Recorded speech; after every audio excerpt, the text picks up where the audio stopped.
us in, do the intro and go from there. We are on 22. It's cool. That's a nice loud one.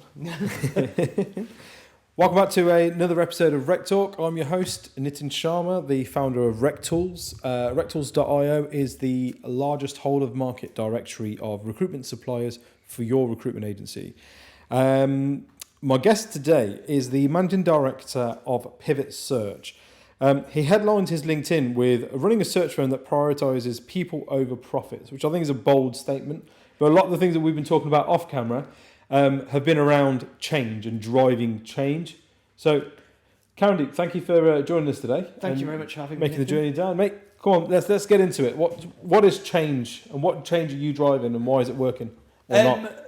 For me, change is a broad topic, especially in recruitment. I think before you even look at what change is, you look at why change. At the end of the day, recruitment for me was, and I've been doing it coming up to 17 years now, recruitment actually is an industry that's quite resistant to change. I think it can be quite stuck in its ways. You know, what works, why change something that works? And I think the stereotypes that exist about the lack of flexibility, micromanagement, blanket KPIs, little appreciation and actually implementation of mental health and awareness of mental health are all big things, you know, that have been quite archaic, have been quite stuck in recruitment. Mm-hmm. And for me, setting up Pivot Search was about setting up a business that genuinely offered change, that actually delivers a different way of working, not just in one particular area, but across a whole multitude of areas. So instead of it just being focusing on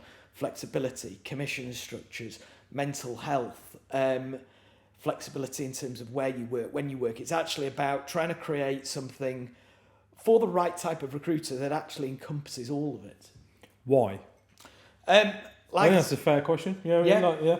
Because it works. Look, as much as I'm a massive advocate for the change, and certainly the change that we're seeing in the ecosystem in sort of recruitment, but one could argue that the KPI and the the sales floor mentality, the bashing people over the head, the don't give a shit about your mental health, get on the fucking phones. One could argue it works because it produces profits. So it does. I'm not going to argue that. There are still recruitment firms where you turn up in your three-piece suit or your pinstripe suit, and it's a competition of how many hours you work, and it's very much a Wolf of Wall Street type environment and culture. Take the big billers to Marbella and all the rest absolutely, of it. Massage the egos of the big billers. But for me, I think that, yep, it still exists. It drives profitability. But equally, I think as individuals, there are experienced recruiters out there who don't flourish in that environment. They might make good money, but they might absolutely hate going to work. Mm-hmm. Mental health for them is a real negative. Work-life balance. And I think that, especially in the post-COVID era, people's priorities and what they look at as individuals when they judge their current job that they're in, or alternatively their prospective job, has changed. Minds have been opened, have been broadened, and ultimately, I think that whilst that old school mentality still exists and works, equally it's not what everyone wants. It's not, what everybody wants to do. And what I was determined about doing was creating something that was different for that individual, that more experienced recruiter whose priorities in life have changed, what they want out of a job, how they want to do it has changed. And you want to give them that alternative that actually works for them, that there isn't a compromise. If you give flexibility, if you appreciate mental health, if you allow people to work when they want, where they want, and have a real shift of mindset that it's not about the when you work, where you work, and how you work being very regimented. It's got to be in this structured way. You give them that flexibility that actually they will flourish, they will do better, but equally they will have a much stronger work-life balance. There shouldn't be a compromise. You should actually be able to earn the same, if not more. It shouldn't be, well, we give you this, but we can't give you that. It's an all-round offering. And I think that as recruiters mature, we shouldn't grow out of being recruiters at the end of the day. it shouldn't be that as you get older and priorities change, potentially in relationships, potentially have children, potentially want different things in life, that you have to say, well, I have to give up recruitment, or, you know, I'm going to just have to find a way for it to work around this regimented old school structure. Yeah, okay. Yeah, okay. So let's talk about the why around your change then, because obviously you set Pivot up in what, 2020, right? Yeah, August 2020. August 2020, right. So something obviously led to you going, okay, now this is how I'm going to do things, right? What was that, and kind of where do you think that's being replicated in the minds of a lot of kind of recruiters out there at the minute? So yeah, we actually came up with the idea pre-COVID.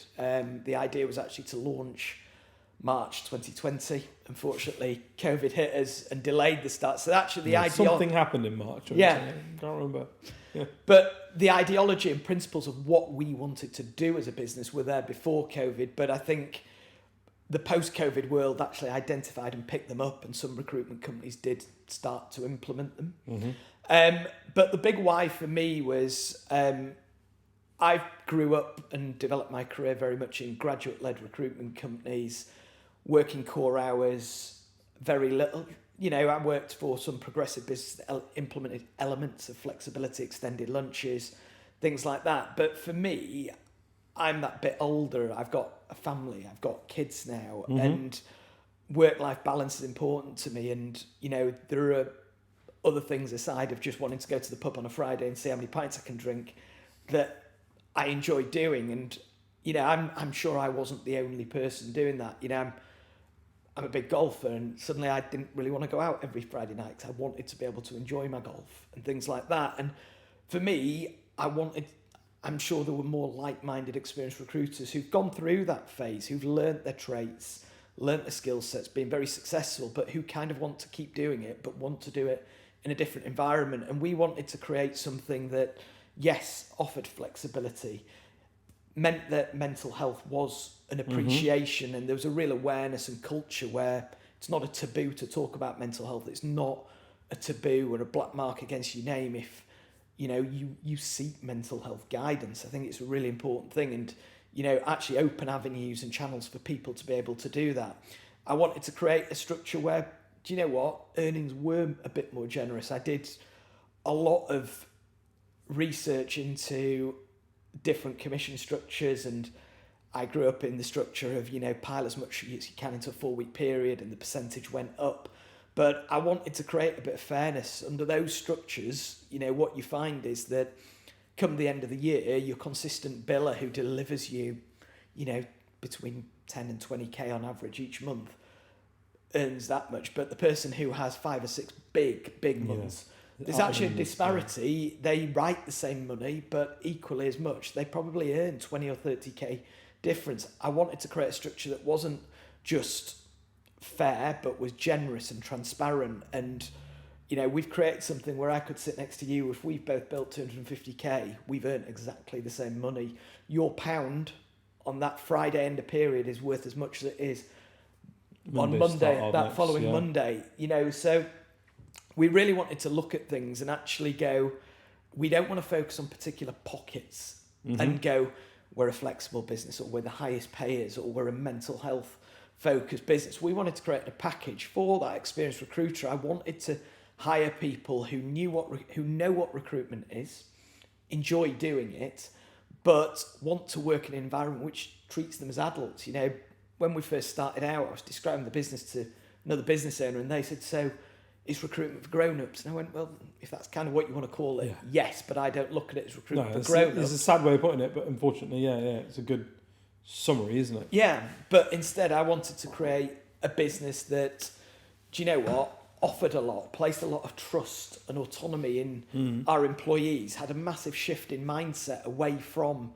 when you're working, how you're working, you know, what you're working towards, being very standardised. This is the business model. Everybody has the same targets, from your KPIs, your revenue targets. Yeah. Everybody has to work the same hours. So again, let's actually put that to one side and let's look at deliverables. You know, let's sit down and at the beginning of a year or when you join the business and talk about, well, what do you want to achieve? Use a core value of ours, and it's a really important one, and do you know what? If what you are trying to achieve is 200k, great. My job's to support you, be invested in you, help you get there, and at the end of the day, credit you at the end of the year. You earn the commission and you've enjoyed it, but done it in a way that has worked for you. But equally, do you know what? If somebody wants to write £500,000, my job's to help them. But if you do 200 and they do 500, it should be, equally embraced. It should be equally as recognised.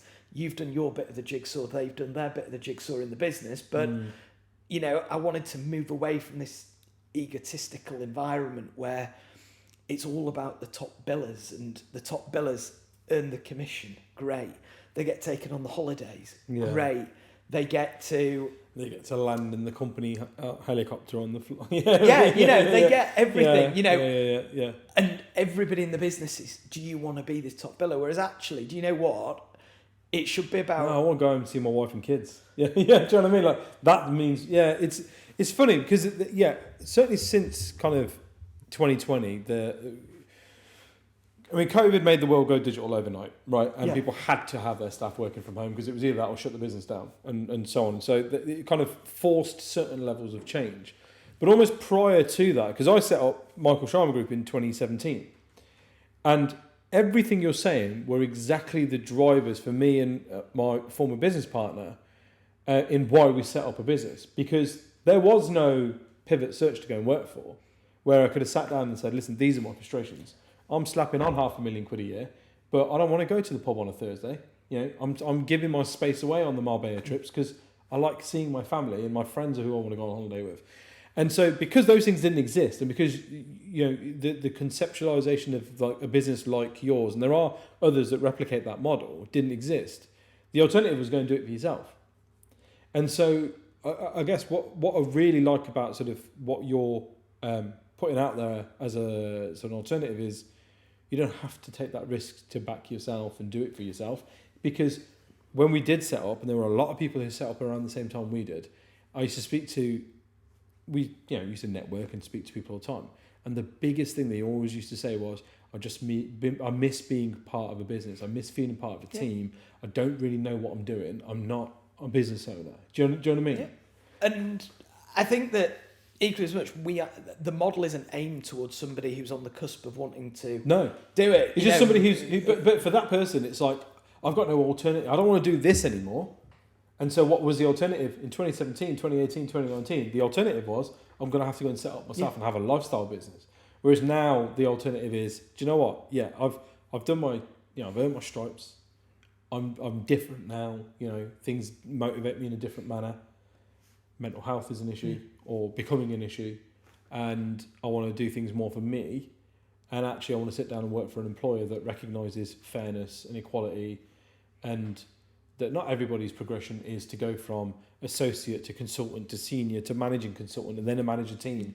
Not everybody wants that, So, okay, there must be times where it doesn't work though, right? Because you kiss frogs when you hire staff. Yeah.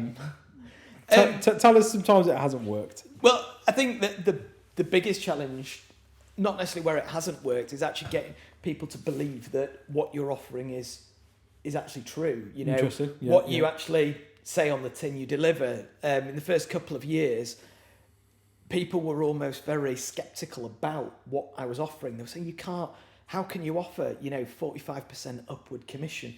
How can you have the flexibility to work from where you want and when you want to? How can you offer all this mental health support, and how can you offer everything in terms of the tech stack you do? It's too much. And actually getting people to actually appreciate that, do you know what? We do deliver it. If I didn't deliver what I said, do you know what? I'd be fathomed out very quickly. People would leave and leave some really... It's funny, isn't it? When you're like...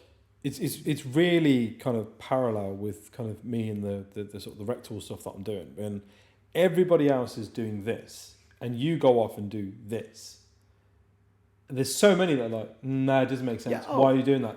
And what you said there is exactly the conversation I had yesterday when I was pitching to somebody for a partnership, and said, look, if I don't deliver on what I'm saying I'm going to deliver on, I'm not in business next year. Yep. I want to be in business next year and the year after and the year after. So that's my motivation to do it. Yeah. You know? Bullshitting you to onboard you for 12 months to then drop you like a sack of spuds is not the business model. But the problem is there are so many people who do that. There are so many noisemakers in the recruitment space. A lot of businesses, certainly post 2020, were like, no, you can work from wherever you want. Yeah, we take mental health seriously. It's all been reined back in. And then now. the first day you call in sick or you ring in and you go, I just need a me day. What do you mean? What do you mean you need a me day? Everyone's got problems. You need to get back in the office. Yeah, do you know what I mean? And no, we do work from home. Yeah, we do. But I do want you in the office 3 days a week. Yeah. I hear stories of people who get, offered a quota of work from home days. They have to apply for them, and they apply for them, and the directors go, no, you can't have it. Why? We just need you in. We don't want you work from home. Well, you're not delivering. So that's a big one, was actually doing it. And I think as time has gone by, we're getting into year 4 by word of mouth. And if you do what you say you're going to do and treat your employees as human beings, not revenue generating cogs in a machine, word spreads. Recommendations and people talking about people who work for you are the people who actually will tell people whether you do it or not. And if you do it right, that is how you actually break it down. But going back to what you said originally, I think the biggest challenge is actually hiring people who will embrace, champion, respect and reciprocate what you give them. We give a lot. We're not just from a financial perspective, but the way that you're treated, what you have opportunities to do, the openness in the business and transparency, it's all there. But, you've got to hire people who will, respect and embrace and champion it. And you don't get it right every time. I can promise you that. There's always people who take advantage, right? We employ recruiters. Recruiters are salespeople. I've interviewed some people who have been absolutely brilliant when you interview them, and then, first couple of weeks they're all right. Get to week 4 and you think, not quite delivering everything that they said. Probably ironically, there's someone we had within the business who left us quite some time ago, and people still talk about, and we can't actually get rid of this person's memory in the business. They've left such a legacy where, recruiter with over 10 years experience comes to join you, writes a couple of fees, went on a midweek session one night, not got a problem with that, came in at midday, don't mind that, and then said to me, Kaz, I'm just going to go into one of the meeting rooms, I'm going to work from there. And I was like, great, go do that, fill your boots, just do whatever works for you. And then ironically, the building that we're in, we're having a social. And I was going to the social and I thought, you know what, I'll be nice. I'll pop in and I'll check that he's there. Go in, feet are up on the table, laptop's actually blacked out because he's not actually done it and he's asleep like that. And I'm like, great, I'm not going to wake him up. I'll just leave him to it. Somebody else woke him up from within the building and he was a bit sheepish. And, a couple of things like that where, other occasions where he just didn't respect and embrace what we were about. We had a company day, development day, put on breakfast in the morning, had some partners come into the business to come and support us from different perspectives. And all of a sudden I see someone go, has everybody finished breakfast? I'm like, somebody taking over the business. They're doing my job. Great. Why? Great. Can we bag up the rest of the breakfast, please? And just pop it in the fridge and I'll take it home. I was like, wow. And, came to a point where they decided that they didn't feel right in the business. The flexibility was too much. They needed to work in that old school structured environment, which I respect. We're not for everybody. But even to the day that they came in for their exit meeting, came in 10 o'clock, should we sit down and have a chat? We can do, but can you just give me 10 minutes while I grab some breakfast? And I was like, wow, I think I know that, positive reiteration, I made the right decision. But what was saying to you that, what do I do with that? It's a funny one though, right? Because to kind of break some of that down if I've been on a heavy night, which I've done before, on a school night, And then, like, prior to the flexible kind of environment that so many of us are now sort of trying to champion, we would just call in sick, right? Just be like, oh, no, I'm not feeling great, blah, blah, blah. My gut is then to go, let me just ring Kaz and be like, listen, got a bit out of hand last night. I'll take that. That was on me. I need some sleep. Right. I can come in if you want me to. I'm no good to anybody. Can we just write today off and I will make it up in some way, shape or form? Do you know what I mean? Yeah. Like I'll do something as a like, naughty me, I'll forfeit something. Do you know? It's just, that's the adult to adult relationship, isn't it? Because you kind of go, look, so people are going to have off days. People are going to make dumb decisions. Like we lost a really good like junior member of staff. This is my first ever taste of Gen Z in the workplace, and she was our marketing person, right? And she was what we would consider the goth type. Alternative is what the word is now, but she was a goth, right? Tatted or black hair, kind of looked a bit like Lydia from Beetlejuice, right? She was wicked. Gina, her name was. She was absolutely wicked. But I remember when I interviewed her, and we got talking, and we're chatting. And I sat down with my business partner, and I was like, right, listen, here's how it is. She's going to be really, really good. When she works, she's going to be fucking super productive. She's going to bang out stuff that I'm doing right now for the business, but better, leaving me to be able to focus on other stuff, right? 100% she's worth hiring. However, she openly has discussed about the fact that she has a heart condition. She's got BPD. She has she's been tested for bipolar. She has medical issues. She's going to call in sick a lot. This is going to happen. You know what I mean? So we might get a week where she's in all week, and there'll be a week where she's off, or 3 days where she's off, or whatever. We just need to accept that. Right, we need to accept that because she's been upfront about that at interview, and to be honest with you, she's coming in at apprentice level. It's not costing us a huge amount of money. What it is doing is making me free to focus on the tech desk that I was trying to get off the ground. And he was like, "Oh yeah, fine, yeah, cool." He's quite old school in that sort of thinking, to the point where he used to wear a pinstripe suit to work, and I used to wear a hoodie until he finally I broke him down, and he finally started wearing hoodies at work. And so, fine, no worries. And she was working for us about 3, 4, 5 months, doing really well. Followers are going up. The TikTok channel is doing well. The staff are like, oh, this is great. We've got candidates saying, oh, we've seen your content on LinkedIn. We've seen your content on TikTok. It's really fun. It's really engaging. So she's proving her worth. And then she called in. She had a week off on holiday because a friend was coming over from Canada or something. And then she called in sick for 3 days. And we found a TikTok of her like fucking about in the woods with her friend on the day that she was supposed to be sick. And the staff showed it me, and I was like, oh, lol, I'm gonna make her pay for that. Like, when she comes in and be like, what's this, Gina? Like, what the fuck's going on here? You lying little shit. And I'm gonna make her do some sort of forfeit. My business partner found out. He rang her up, had a proper go at her on the phone while he's in the car coming out of a meeting on the way back to the office. By the time he got to the office, she'd served a notice, and she's like, I'm not coming back in. I'm not, I don't want to be here. I don't want to be. No one talks to me like that. I'm leaving. And I was like, the adult in me says, she just called in sick for 3 days. Who the fuck cares? We've all done it. The business owner in me was like, okay, but really 3 days out of the office isn't the worst thing in the world. She's just got shit to catch up on when she gets back. But the old school kind of business partner that I'm in business with, could not deal with that to the point where he sacked her. No, he didn't sack her. He had a go at her to the point where she felt the need to hand her in. Yeah. Do you know what I mean? And I was like, this is wrong. We need to, as business owners, be aware of kind of, yes, when you give somebody rope, there's a chance that they will hang themselves with it. But it's also our responsibility to sometimes be like, look, just fucking don't do that. Do you know what I mean? Just don't hang yourself. Because these guys aren't used to that level of flexibility and freedom yet. It's about, at the end of the day, it's about treating people as adults. Treat, you as you and them as them, But I'm not in no way condoning and saying you let things like that just fly and you just brush them under the carpet.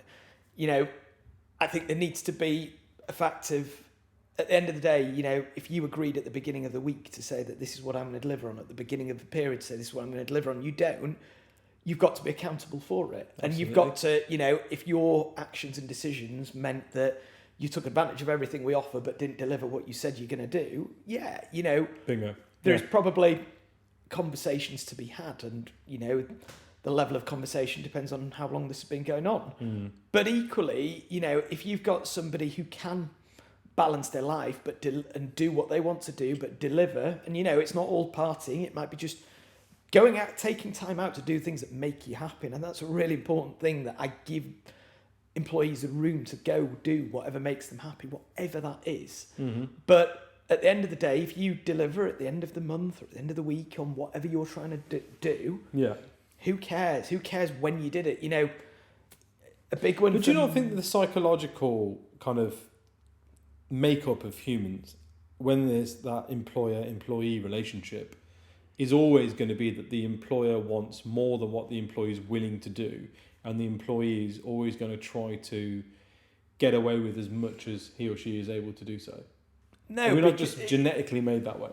Not really, or genetically we might be made that way, but it comes back to the placing the emphasis and importance on equally respecting that time when you sit down at the beginning of the year or when you join the business, sitting down and saying, right, do you know what, Nitin, you're joining the business, what do you want to achieve?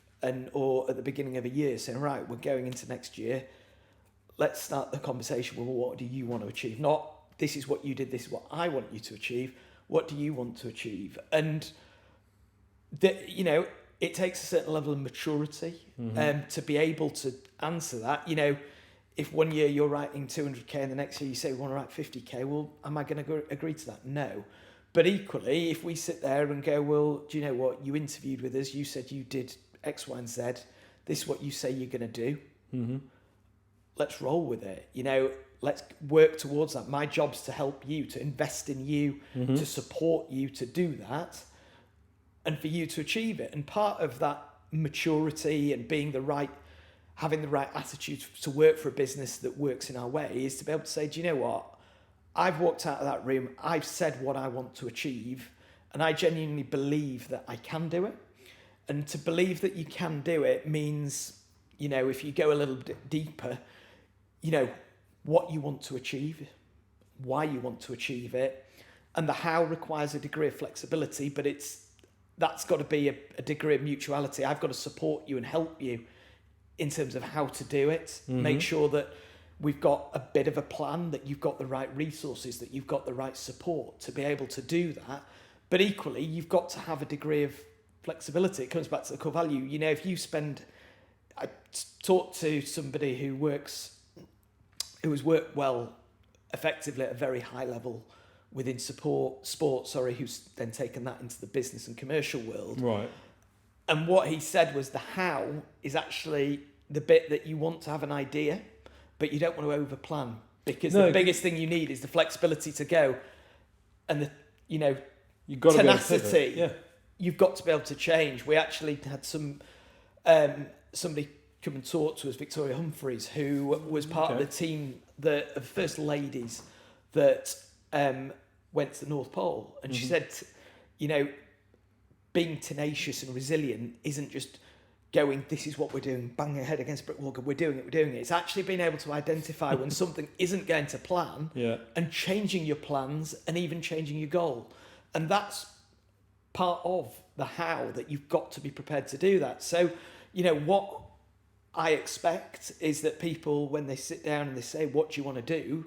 It's driven by them, it's led by them, it empowers them to make that decision. But equally, when they walk out the door, they are motivated and driven and want to do it, And at the end of the day... But when it doesn't work, though, right, when it's not working. So we both know that the kind of the difficult year that was 2023 in recruitment was a market correction, not a crap year, you're all doing shit now. 100%. Right? But there's a lot that didn't see it that way, and a lot of them saw that as the work from home piece is to blame, the flexible working the benefits and these benefits and perks that they're not, they kind of went, oh, we need to go back on that everyone needs to be back in the office, I need to see and control what everyone's doing.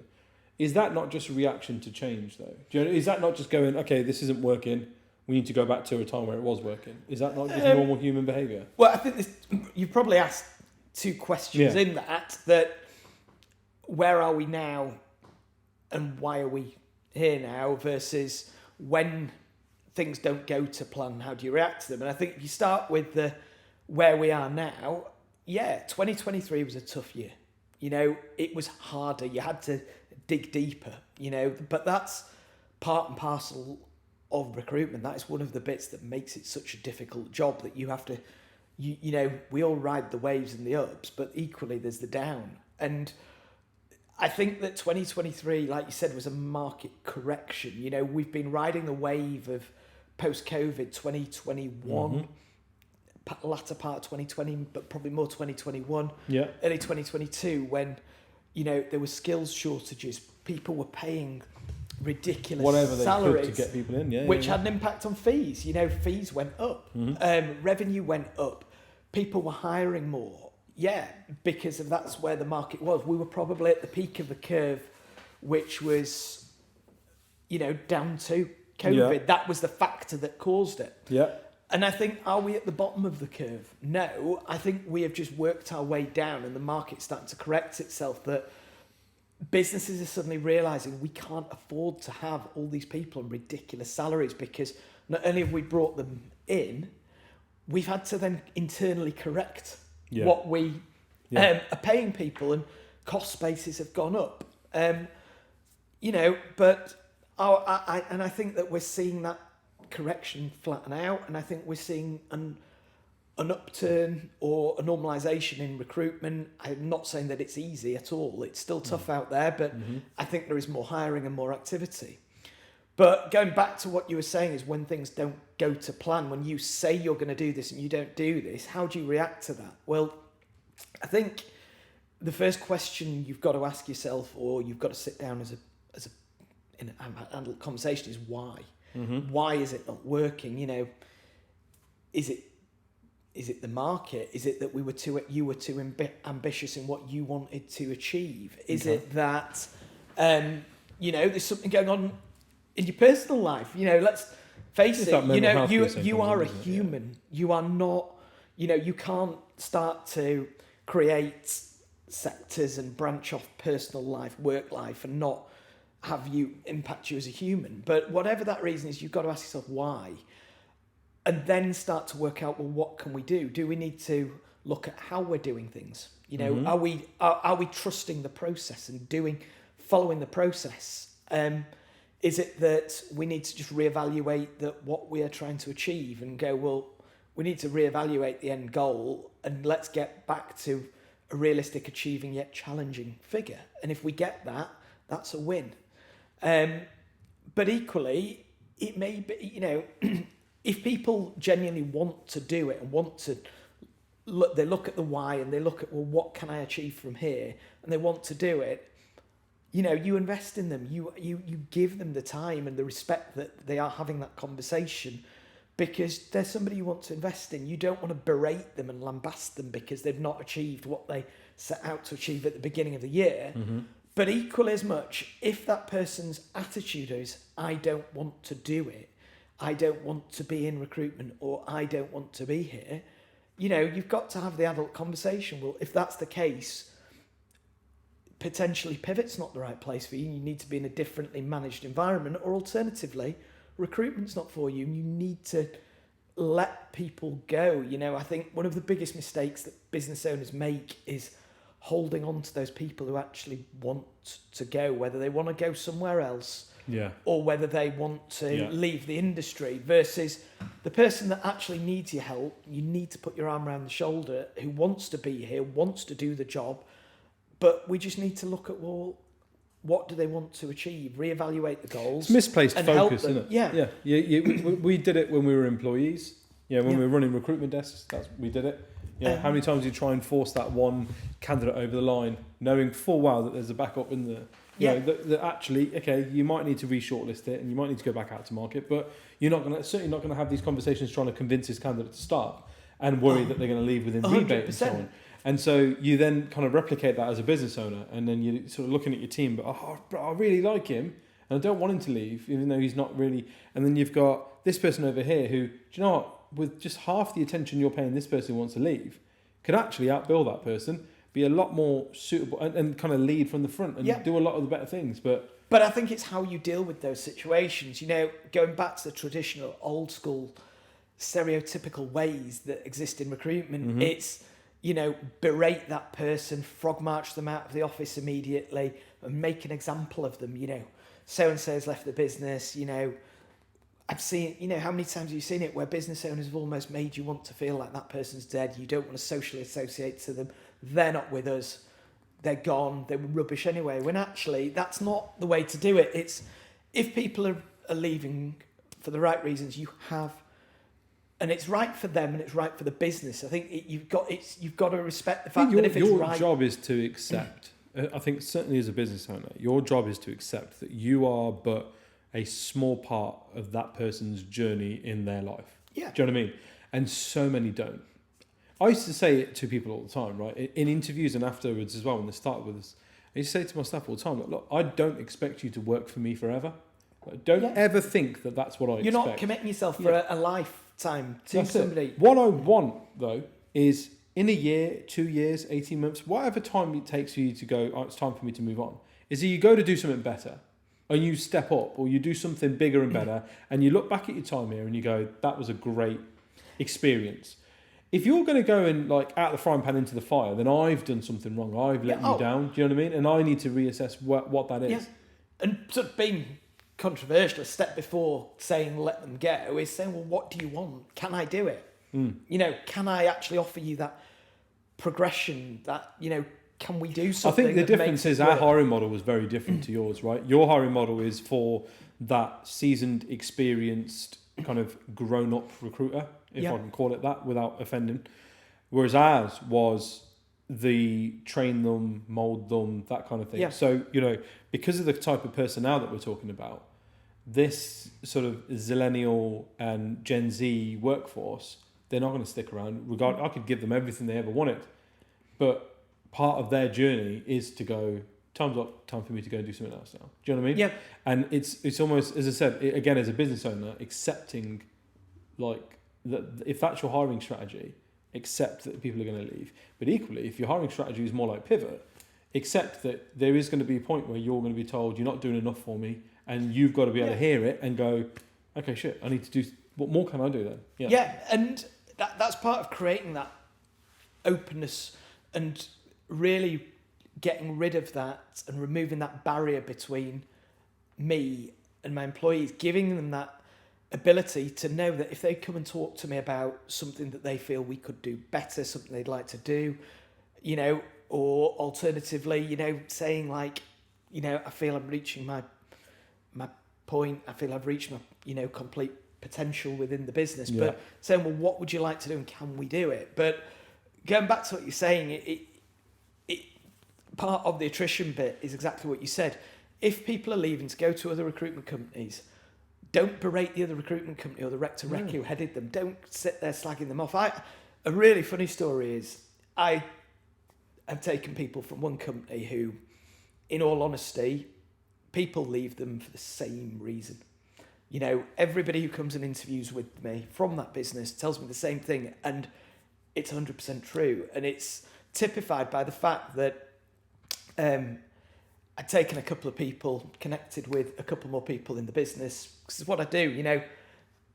I'm a recruiter. Got it. And that's it. For me, you know, my whole attitude is if people leave me to go to another recruitment company, look in the mirror and ask yourself, what are we doing wrong and what can we do better?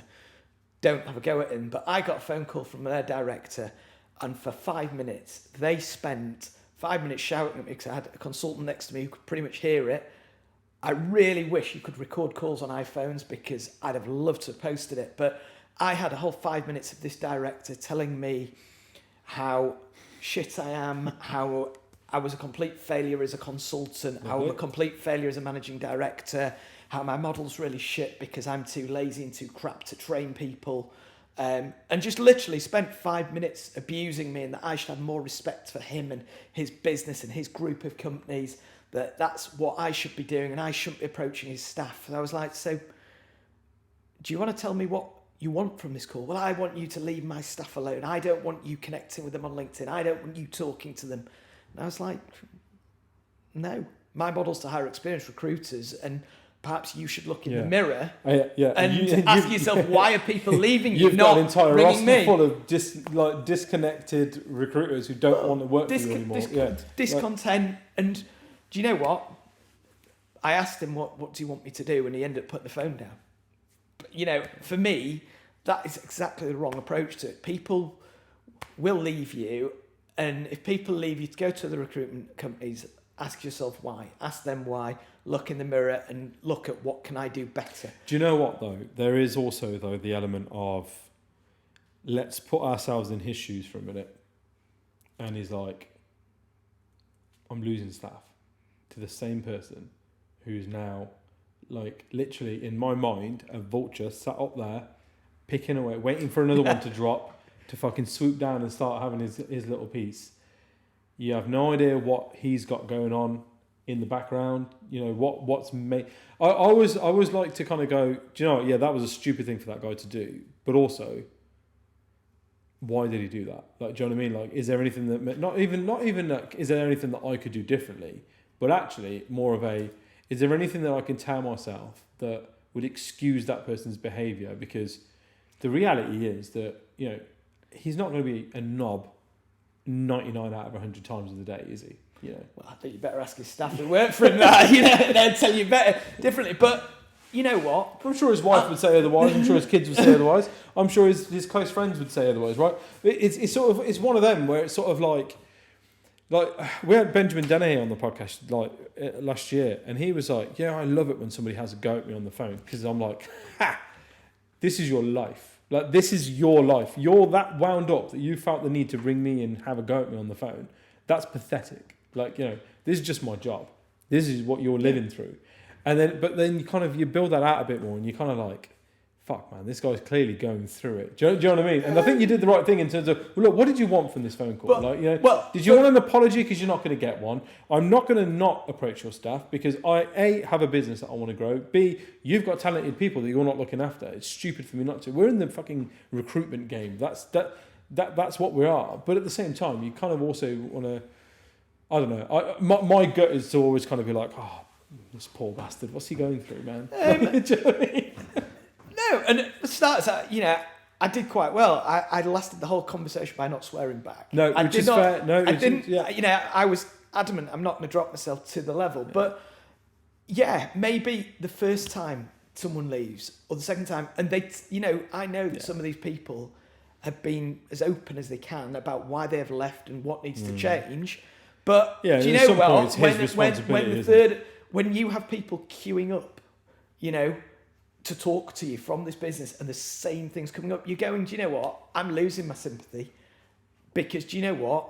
You're not listening. You're not changing. You're sticking to your guns of being this headstrong, ruthless set of directors that are going to whip people who earn your trust and respect, but you don't reciprocate that. So, for me, no, I lose sympathy. No, I get it. No, I get it. I'm just playing devil's advocate. No, it's fair enough to play devil's advocate. I'm with you on it. I'm not going to, you lose sympathy and go, do you know what? If you're going to keep doing that, and people... Look, cards on the table, you reacted better than me. I mean, the minute someone... the last time somebody rang me up and started shouting at me about something that had happened, I 30 seconds in, told him to go fuck himself and put the phone down, and then refused to answer it after that, because I ain't got time to deal with this sort of shit. So the fact that you allowed him to vent, and in the hope that maybe he starts here and then we get to a, look, Karandeep, can you just please, guys, but the fact that he's then questioning your ability as a consultant, as a managing director, calling your business shit, at that point you kind of just like, you're a twat. yeah, everything your staff has said about you is exactly the truth. So I just kind of roll with it. Was a bit perplexed as I came off the phone, a bit set back. Somebody has done that because I would never.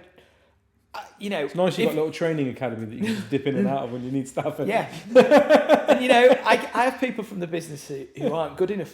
Oh, sorry, not good enough. Aren't experienced enough to work for us. Who will ring me and go, "Can you just have a chat with how you get out?"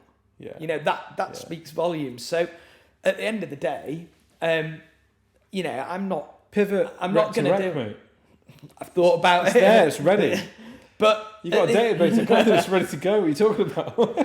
But for me, it's, my whole approach to it is, and, if people, I know I'm not naive to think that other recruiters aren't approaching me directly. I've had other company owners who've pleaded and gone, but, I had one owner who messaged me saying to me, please respect that we invest a lot in our staff, as you know, it's hard to train people. Yeah, please don't headhunt. Go fuck yourself. No. 2 minutes later, I managed to pull up a LinkedIn message where he directly tried to headhunt one of my staff, and I just went, there you go. Yeah. Fair enough that you're going to ask the question, but maybe you should practice what you preach and go about it with some integrity. Yeah. But I know with the company owners, as an industry, we either accept that we are not going to do this at all, and we do a blanket ban, and we all agree, we sign a charter. It's boring. Say, do you know what I mean? And then what ends up happening is you end up with a fucking an industry full of newbies all the time because you're not allowed. Well, that's just not how it works. It's not right? healthy. It's just not how it works. Yeah, but if all our all our clients did that, so if we've had terms put in front of us before where they're like, you cannot represent anyone in this business as a candidate in their job search. We're like, fuck off. This was a top 10. This was a top 10 accounting firm.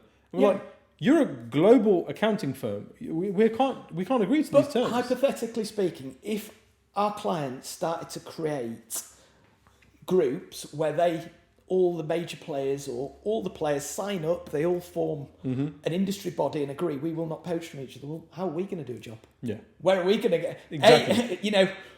How are people going to move? It doesn't work. Yeah. So I accept openly company owners, rec to recs, contact my staff. Do you know what? It happens and deal with it. But you know what? If you're worried about losing staff, you're asking the wrong questions, right? You need to be talking to yourself and figuring out. You need to be looking in the mirror and go, why do people want to move? But listen, I'm not being funny, right, Kaz? But you've got mental health as a priority. You've got flexible working as a standard from day one. Work from anywhere you want. 45% commission. A good salary to bump that as well. Realistic, challenging but realistic targets. And a tech stack to suit, right? Well, challenging realistic targets set by you, not by me. Yeah, well, yeah. So, right. So, if I've got a member of staff like, but this person's offered it, fucking go. Well, no, it's if that's what you think, to go with all that, our benefits are progressive. We offer up to 6 months at full pay for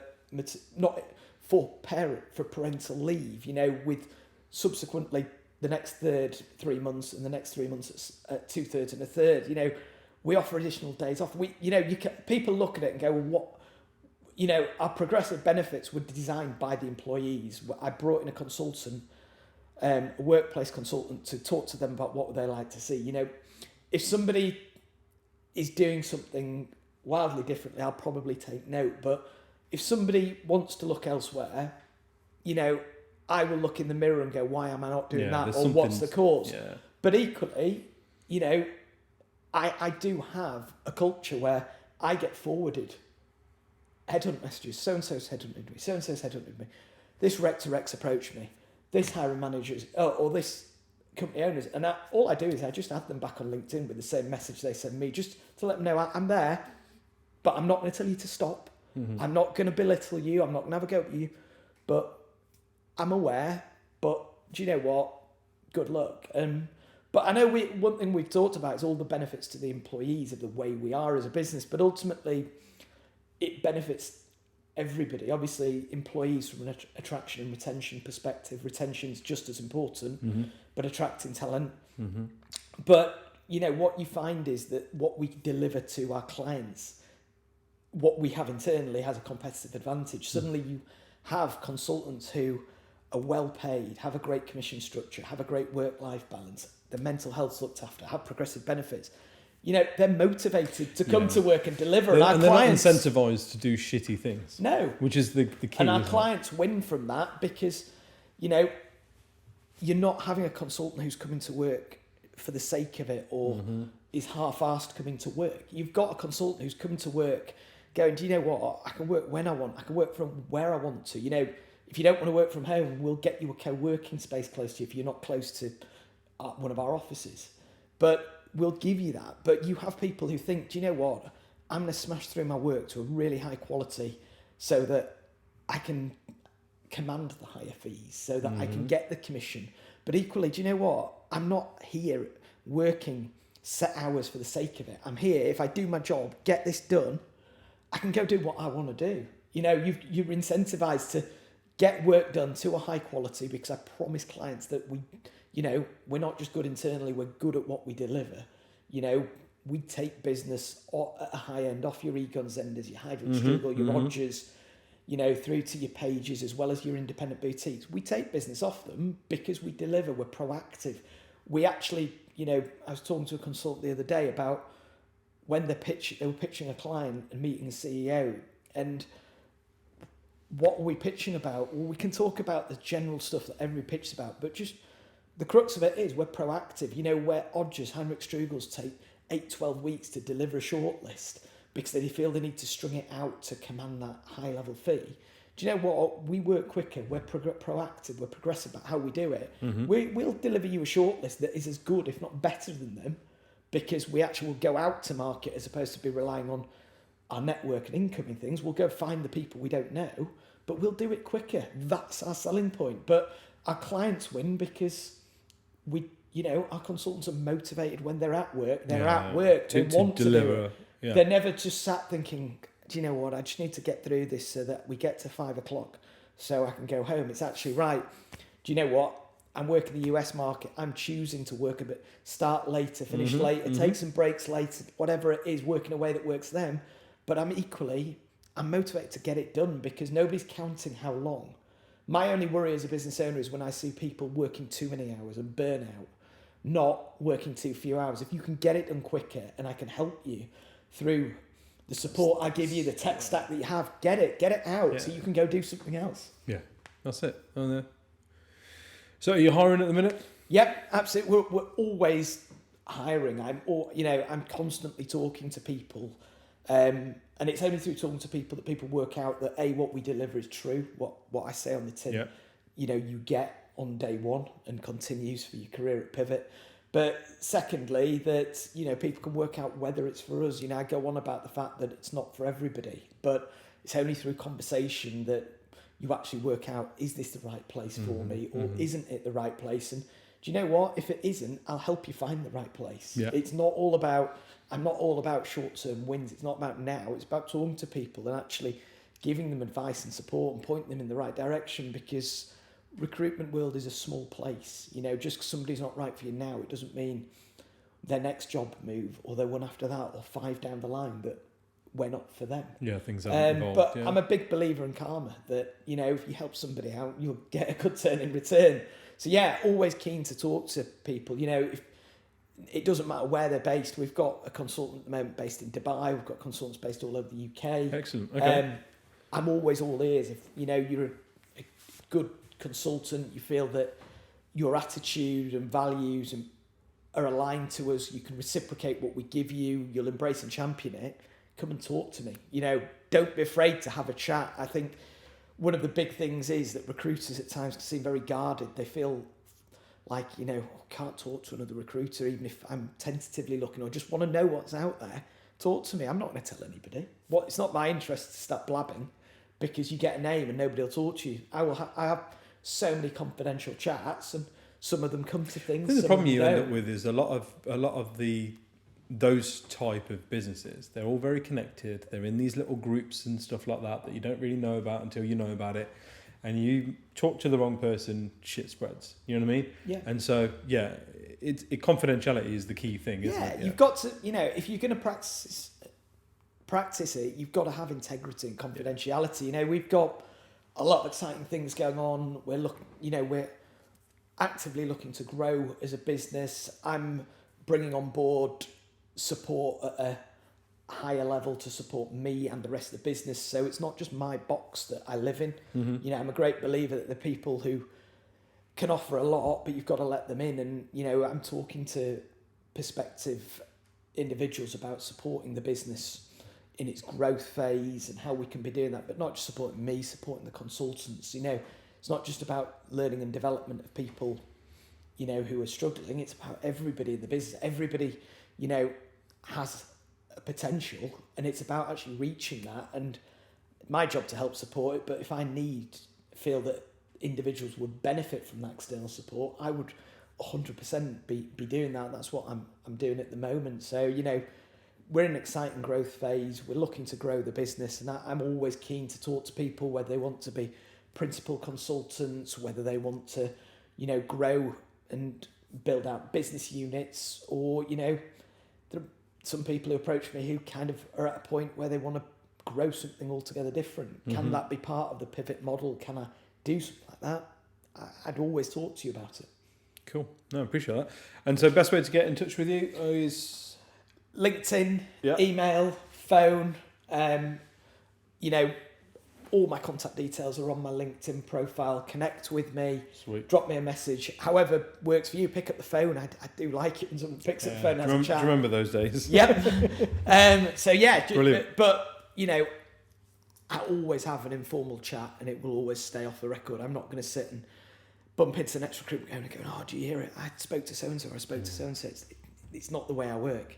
Yeah, worst comes to worst, you just pop me a list for your rec business. Mate, this has been really cool. Appreciate you giving us the time today. Great to meet you. Great to chat with you, Nathan. Right. That was good. I don't know how long it was. It was